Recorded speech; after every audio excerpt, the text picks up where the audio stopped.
नमस्कार। अभी तक हमने अंग्रेजों और फ्रांसीसियों के युद्ध के संबंध में प्रथम कर्नाटक युद्ध के बारे में बात की, जो कि 1746 ईस्वी से 1748 ईस्वी तक चला। प्रथम कर्नाटक युद्ध के कारणों के बारे में चर्चा करते हुए हमने अंतर्राष्ट्रीय घटनाक्रम के बारे में भी बात की, जिसमें ऑस्ट्रिया के उत्तराधिकार का युद्ध बेहद ही महत्वपूर्ण था, जिसमें अंग्रेज और फ्रांसीसी दोनों एक दूसरे के विरुद्ध युद्ध लड़ रहे थे। इस युद्ध का समापन एक्सला शेपल की संधि के साथ हुआ। ये सब हमने पिछले वीडियोस में समझा था। आज के इस वीडियो में हम द्वितीय कर्नाटक युद्ध के बारे में बात करने वाले हैं। द्वितीय कर्नाटक युद्ध इस लिहाज से प्रथम कर्नाटक युद्ध से अलग है कि इस वक्त 1749 में यूरोप में शांति का माहौल था, यानी कि यूरोपीय घटनाक्रमों का कोई प्रभाव द्वितीय कर्नाटक युद्ध पर नहीं था। इसका मतलब यह है कि द्वितीय कर्नाटक युद्ध के जो भी कारण हैं उसकी पृष्ठभूमि भारत में ही निर्मित हुई थी।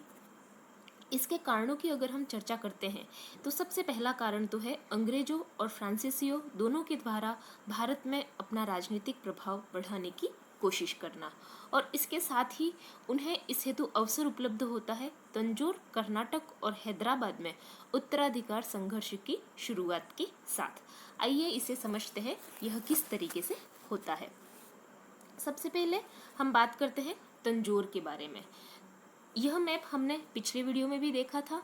यह साउथ इंडिया में अंग्रेजों और फ्रांसीसियों की कुछ फैक्ट्रियां हैं, जो कि मैप में आप देख पा रहे हैं।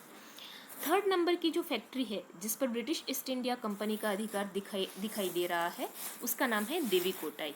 तो देवीकोटाई नामक जो जगह है वह तंजौर के अधिकार में, तंजौर राज्य के क्षेत्र में आती है। तंजौर में इस समय पर क्या होता है, 1748 ईस्वी में तंजौर के शासक शाहजी को हटा करके प्रताप सिंह द्वारा अधिकार कर लिया जाता है। शाहजी जब अंग्रेजों के पास पहुंचते हैं तो अंग्रेजों के द्वारा उन्हें सहायता का वचन दिया जाता है। इसके बदले में शाहजी उन्हें युद्ध का संपूर्ण खर्चा और देवीकोटाई नामक नगर देने का वादा करते हैं। लेकिन इस युद्ध में अंग्रेज जब तंजौर पर अधिकार कर लेते हैं तो उसके बाद प्रताप सिंह के द्वारा अंग्रेजों से संधि कर ली जाती है। प्रताप सिंह अंग्रेजों को देवीकोटाई के साथ साथ उसके आसपास की भूमि भी प्रदान करते हैं, अर्थात शाहजी का पक्ष छोड़कर अंग्रेजों के द्वारा अब प्रताप सिंह का पक्ष ले लिया जाता है और शाहजी को 4000 रुपये की वार्षिक पेंशन पर मद्रास में रहने की अनुमति प्रदान की जाती है।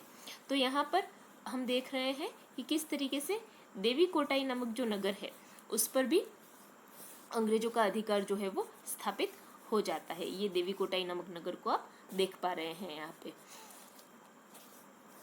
इसके बाद आइए अब हम बात करते हैं तंजौर के बाद हैदराबाद के बारे में।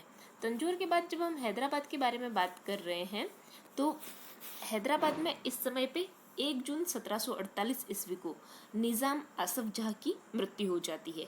पिछले वीडियो में भी हमने निज़ाम आसफ जहाँ के बारे में बात की थी। निज़ाम आसफ जहाँ की जब मृत्यु हो जाती है तो हैदराबाद के उत्तराधिकार का प्रश्न खड़ा हो जाता है, क्योंकि निज़ाम के द्वारा अपने बेटे नासिर जंग के पक्ष को छोड़ करके अपने पोते मुजफ्फर जंग को अपना उत्तराधिकारी बनाया जाता है। मुजफ्फर जंग को उत्तराधिकारी बनाने पर यह बिल्कुल ही स्वाभाविक था कि नासिर जंग हैदराबाद का सिंहासन प्राप्त करने की कोशिश करते। तो इस वजह से हैदराबाद में नासिर जंग और मुजफ्फर जंग यानी कि चाचा और भतीजे के बीच में उत्तराधिकार का संघर्ष शुरू हो जाता है। नासिर जंग जो है वो ब्रिटिश ईस्ट इंडिया कंपनी से सहायता लेने की कोशिश करते हैं, और उसके उलट मुजफ्फर जंग जो कि हैदराबाद के सिंहासन के दावेदार हैं वो पहुंचते हैं फ्रेंच ईस्ट इंडिया कंपनी के पास। तो इस तरीके से 2 टीमों का फॉर्मेशन या 2 अलग अलग गुटों का निर्माण जो है वो होने लग जाता है, क्योंकि कर्नाटक के नवाब अनवरुद्दीन खान जो होते हैं उनका भी रुझान कहीं न कहीं अंग्रेज़ों की तरफ होता है। तो इस वजह से जैसे हमने पिछले वीडियोस में बात की थी, कर्नाटक यानी कि जिनकी राजधानी कर्नाटक की अर्काट या अर्कोट थी, तो अर्कोट के जो नवाब थे अनवरुद्दीन खान, क्योंकि वो अंग्रेज़ों की तरफ होते हैं, तो डुप्ले ये कोशिश करते हैं कि चंदा साहिब का नाम आपको याद होगा, अगर आपने प्रथम कर्नाटक युद्ध से संबंधित वीडियो देखे हैं तो आपको याद होगा कि चंदा साहिब को किस तरीके से मराठों के द्वारा बंदी बना लिया जाता है। इस वक्त भी वो मराठों की कैद में ही होते हैं। तो जब मुजफ्फर जंग का पक्ष छोड़कर नासिर जंग जो है वो अंग्रेजों से मिल जाते हैं, तो मुजफ्फर जंग चंदा साहिब के पास मदद के लिए पहुंचते हैं और उनकी मदद से एक प्लान तैयार किया जाता है और वो दोनों मिलकर के डुप्ले की यानी कि फ्रेंच ईस्ट इंडिया कंपनी की सहायता मांगते हैं। तो डुप्ले जो है इस वक्त वो चंदा साहिब को मराठों की कैद से छुड़ाते हैं और कर्नाटक में वो उन्हें अनवरुद्दीन खान के अगेंस्ट खड़ा करते हैं। तो इस तरीके से हम देख रहे हैं कि दो बिल्कुल अलग अलग गुट बन चुके हैं। एक गुट जिसे ब्रिटिश ईस्ट इंडिया कंपनी का सपोर्ट प्राप्त है, उसमें हैदराबाद के निज़ाम के तौर पर है नासिर जंग और कर्नाटक के नवाब के तौर पर है अनवरुद्दीन खान। और दूसरे गुट में जिसमें French east India company main supporter है, उसमें हैदराबाद के सिंहासन के दावेदार है मुजफ्फर जंग और कर्नाटक के सिंहासन के दावेदार है चंदा साहिब। तो इस तरीके से द्वितीय कर्नाटक युद्ध की जो पृष्ठभूमि है वो बिल्कुल शुरू हो जाती है। सबसे पहले हमने बात की जैसे कि तंजौर के बारे में, जहाँ देवी कोटाई नामक नगर पर अधिकार हो जाता है अंग्रेजों का। यद्यपि देवी कोटाई पर अधिकार द्वितीय कर्नाटक युद्ध से कोई सीधा सीधा संबंध नहीं था, लेकिन अंग्रेजों का वहां अधिकार होने से डुप्ले के कान खड़े हो जाते हैं और वो एक तरीके से अपनी सहयोगी तलाशने की कोशिश करने लग जाता है, क्योंकि डुप्ले जो है वो भारत में फ्रांसीसी साम्राज्य स्थापित करना चाहता है, उसकी ऐसी महत्वाकांक्षाएं हैं। तो इन महत्वाकांक्षाओं के चलते अंग्रेज और फ्रांसीसी दोनों अलग अलग दावेदारों को समर्थन करने लगते हैं और दो अलग अलग गुटों का निर्माण हो जाता है।